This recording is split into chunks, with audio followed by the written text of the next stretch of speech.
आज का हमारा विषय है सर्वनाम। तो सर्वनाम का शाब्दिक अर्थ होता है सबका नाम। अगर इसको हम विच्छेद करते हैं तो सर्व जोड़ नाम बराबर सबका नाम या सर्वनाम। तो व्यक्ति विशेष अगर हम कुछ बोलते हैं तो वो संज्ञा हो जाता है, लेकिन उन्हीं संज्ञा का अगर हम खंडन कर देते हैं तो हमारा जो है लिखावट, हमारी बोलचाल वह जो है मजबूत हो जाती है। उदाहरण के लिए अगर हम किसी का नाम बार बार लेते हैं तो वह कथानक या वह अनुच्छेद जो है अटपटा हो जाता है, अनगढ़ हो जाता है। लेकिन जैसे ही हम हिंदी साहित्य में आम बोलचाल में सर्वनाम का प्रयोग करते हैं तो वह लेखनी, वह कहावत, वह कथानक जो है मजबूत हो जाता है, तो और रोचक हो जाता है और वह परिपक्व हो जाता है। कहने का मतलब हमारे कथानक और लिखावट मजबूत और अच्छे हो जाते हैं। तो यह सर्वनाम शब्द जो है कक्षा 4 से लेकर के तीसरी चौथी कक्षाओं में पढ़े गए लोग, लेकिन 5वीं 6वीं 7वीं 8वीं 9वीं 10वीं के लिए बहुत महत्वपूर्ण है, क्योंकि संज्ञा सर्वनाम को जानेंगे तो 10वीं वाले जो है पद परिचय को भी अच्छे से कर लेंगे। तो ये क्लास 4 से लेकर 10 तक के बच्चों के लिए महत्वपूर्ण है। तो संज्ञा शब्द का, सर्वनाम शब्द का जो है अर्थ आपको मैंने बता दिया। अभी मैं आपसे बता दूं कि सर्वनाम शब्द का प्रयोग नहीं करने पर क्या नुकसान है और क्या सर्वनाम का प्रयोग करने से क्या लाभ हुआ। जैसे उदाहरण के लिए अभी मैं कह दिया कि राम अयोध्या के राजा थे, राम के पिता का नाम दशरथ था, राम 4 भाई थे, राम की माता का नाम कौशल्या था। तो सुनने में यह अटपटा लग रहा है कि बार बार ये आदमी राम राम का जप क्यों कर रहा है। अगर वहीं पर हम सर्वनाम शब्दों का प्रयोग करते हैं कि राम दशरथ के लड़के थे, राम के जो है राम की माता का नाम कौशल्या था, ये 4 भाई थे, ये मर्यादा पुरुषोत्तम थे, उन्होंने जो है लंका के राजा रावण का वध किया। तो उन्होंने या ये 4 भाई थे, इनकी माता का नाम कौशल्या था, इनके पिताजी राजा दशरथ थे। तो उनके सर्वनाम शब्दों का प्रयोग करने से यह कथानक जो है बहुत अच्छा हुआ। अर्थात बार बार राम कहने से, इनकी, उन्हें तथा वे सब कहने से कथानक अच्छे हुए। यही जो है सर्वनाम के प्रयोग करने से कथानक जो है या हमारी लिखावट, हमारे अनुच्छेद की परिपक्वता देखने को मिलती है और वे अच्छे हो जाते हैं। अब हम पढ़ेंगे सर्वनाम के भेद कि सर्वनाम कितने प्रकार का होता है। तो मुख्य रूप से सर्वनाम 6 प्रकार के होते हैं, तो हम यहां देखेंगे।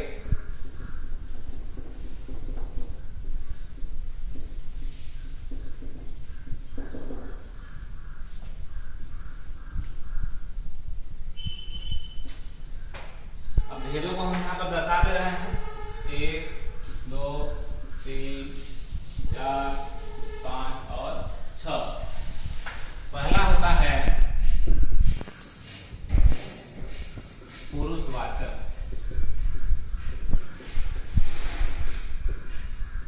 दूसरा होता है निश्चयवाचक सर्वनाम, तीसरा होता है अनिश्चयवाचक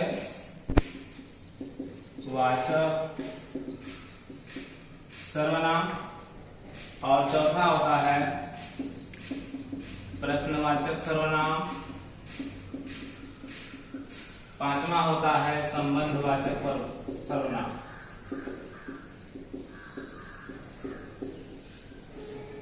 और छठा होता है निजवाचक सर्वनाम।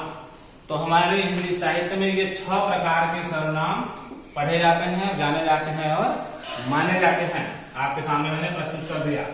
तो सबसे पहले हम पुरुषवाचक को देख लें। ये 5 प्रकार के जो सर्वनाम है इनका भेद नहीं है, लेकिन जो पहला सर्वनाम है पुरुषवाचक सर्वनाम, इसके जो है पहले इसको पढ़ लें।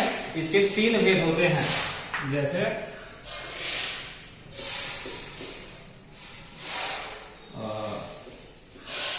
उत्तम पुरुषवाचक सर्वनाम, मध्यम पुरुष वाचक सर्वनाम और अन्य पुरुष। कहने का मतलब उत्तम पुरुष, मध्यम पुरुष और अन्य पुरुष, 3 सर्वनाम जो है पुरुषवाचक सर्वनाम में होते हैं। पुरुषवाचक सर्वनाम की पहचान क्या है? इसमें हमेशा संवाद होता है, सम्य जोड़वाद यानी संवाद। 2 लोगों के संवाद का अर्थ होता है बातचीत। बातचीत तब होगी जब 2 लोग आमने सामने होंगे, है ना। तो कहने का मतलब यहाँ पर क्या होता है, वक्ता और प्लस श्रोता। जहां पर आमने सामने हो वक्ता और श्रोता, वहां पर जो है पुरुषवाचक से जो है वक्ता हो गया और मध्यम हो गया ये, और किसी अन्य के लिए बात होती है तो ये अन्य हो गया। जैसे मैं और आप आपस में बात करते हैं, मैंने कहा कि तुम सो जाओ, तो किसने कहा? मैं। तो मैं क्या हो गया? ये उत्तम जो है पुरुषवाचक सर्वनाम, और तुम सो जाओ ये हो गया क्या? मध्यम पुरुषवाचक सर्वनाम। अगर मैं कह दूं कि हाँ बंटी वह तो चला गया, अगर हम और बंटी बात कर रहे हैं और किसी तीसरे व्यक्ति की बात कर रहे हैं कि हाँ वह तो चला गया, तो वह व्यक्ति क्या हो गया? वह अन्य हो गया। दो लोग मिलकर के तीसरे के विषय में बात करते हैं तो क्या हो जाता है? अन्य पुरुष। कहने का मतलब जहां पर वक्ता श्रोता आपस में बात करें और किसी तीसरे व्यक्ति के बारे में बात करें तो वहां पुरुषवाचक सर्वनाम होता है। अर्थात जिस सर्वनाम शब्द से किसी आमने सामने के लोगों से बातचीत का ढंग का पता चले वहां पर जो है पुरुषवाचक सर्वनाम होता है। दूसरा आता है निश्चयवाचक सर्वनाम। जिस सर्वनाम शब्द से या जिस सर्वनाम शब्दों से मुझे यह ज्ञात हो कि किसी निश्चय वस्तु, निश्चित प्राणी, निश्चित स्थान का ज्ञान होता है, वहां पर निश्चयवाचक सर्वनाम होता है। मैं परिभाषा नहीं लिख रहा हूं, आप अपनी किताब से परिभाषा को पढ़िएगा और मेरे उदाहरण को समझिएगा। समय कम है इसलिए परिभाषा नहीं लिख रहा हूं, मैं उदाहरण को स्पष्ट कर दे रहा हूं, लेकिन मैं जो है व्याख्यान पूरा कर रहा हूं, उसको सुनिए। तो निश्चयवाचक सर्वनाम का मतलब जिस सर्वनाम शब्द से जो है किसी निश्चित वस्तु का ज्ञान हो, प्राणी का ज्ञान हो, जैसे वह मेरा घर है, वह मेरा घर है ना, यह राम का भाई है ना, या वह श्याम है। तो यहाँ पर वह मेरा घर है, तो यहाँ पर जो है निश्चित हो गया है कि यह मेरा घर है। तो ये जो घर दिखा रहा है वह संबंध जो है क्या है? निश्चित बोध करा रहा है। और यह राम का भाई है, यह जो लड़का है यह राम का भाई है, निश्चित है, और वह श्याम है। यहाँ पर कोई अनिश्चित नहीं है, निश्चित है। तो ये निश्चयवाचक सर्वनाम बहुत आसान है। उसी के ठीक विपरीत जो है अनिश्चयवाचक सर्वनाम आपके सामने प्रस्तुत है। यहाँ पर निश्चित है और यहाँ पर अनिश्चित है। जिस सर्वनाम शब्दों से किसी व्यक्ति का, वस्तु का, प्राणी का निश्चित ज्ञान नहीं होता, अनिश्चितता बनी रहती है, उसको हम क्या कहते हैं? अनिश्चयवाचक सर्वनाम कहते हैं। जैसे अभी कहते हैं कि चाय में कुछ गिरा है, चाय में कुछ गिरा है ना, वहां कोई है।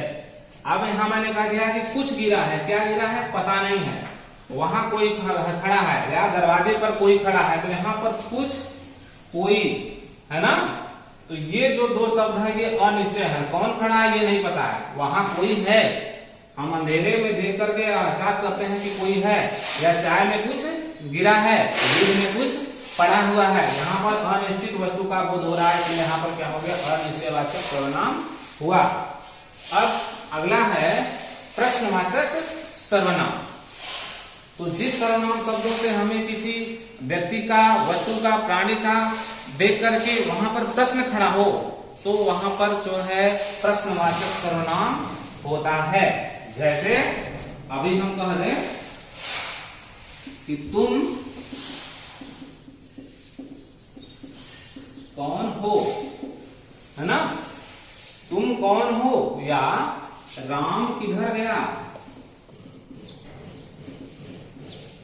या राम किधर है। तो यहाँ पर कौन, तुम कौन हो, राम किधर गया, है ना, या वह कैसे जाएगा। तो कौन, कहां, कैसे, अगर ये शब्द सामने देखने को मिलते हैं तो प्रश्नवाचक सर्वनाम होता है। तो जिस सर्वनाम शब्दों के प्रयोग से हमें प्रश्न खड़ा करने की जो है संभावना प्रतीत हो, या प्रश्न खड़ा हो अपने आप, वहां पर प्रश्नवाचक सर्वनाम होता है। अब अगला पांचवा सर्वनाम है संबंधवाचक सर्वनाम। जब किसी वाक्य में जिस सर्वनाम शब्दों से एक ही वाक्य में दूसरे शब्दों से संबंध स्थापित होता है तो वहां पर संबंधवाचक सर्वनाम होता है। वाक्य एक है लेकिन उसमें एक शब्द दूसरे शब्दों से संबंध स्थापित करते हैं तो वहां पर क्या होता है? संबंधवाचक सर्वनाम होता है। जैसे अभी हम कहते हैं जो, सो, जैसे, तैसे, ये सब क्या होता है? ये जो है संबंधवाचक सर्वनाम होता है। जैसे अभी हम कहते हैं जैसी करनी वैसी भरनी, तो यहाँ पर ये जैसी करनी का, इस करनी का जो संबंध है वो वैसी ही करनी पर लागू होता है, या जैसा बोया वैसा काटा, है ना। या अभी कहते जस बाप तस बेटा, है ना।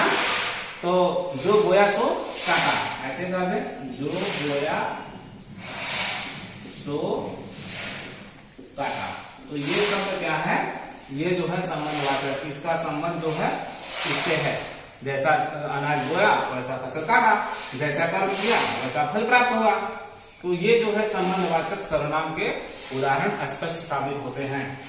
और छठा है या आखिरी है निजवाचक सर्वनाम। निज का अर्थ होता है निजता। निजता मतलब अपना। जहां पर अपने लिए कोई बात कही जाए वहां पर निजवाचक सर्वनाम होता है। निज का मतलब अपने लिए, खुद के लिए, स्वयं के लिए। तो जहां पर स्वयं के लिए कोई बात कही जाए, जिस सर्वनाम शब्दों से स्वयं के विषय में कोई बात कही जाए वहां पर निजवाचक सर्वनाम होता है। जैसे अपने आप, स्वयं, खुद, वहां मैं खुद जाऊंगा, है ना। या मैंने अपना काम कर लिया, मैंने अपना काम कर लिया। तो यह जो है अपने के लिए बात हो रही है ना, या वह स्वयं लिखेगा। अभी दूसरा लिखे कि वह स्वयं लिखेगा, तो वहां पर स्वयं खुद की बात हो रही है ना, या मैं खुद जाऊंगा।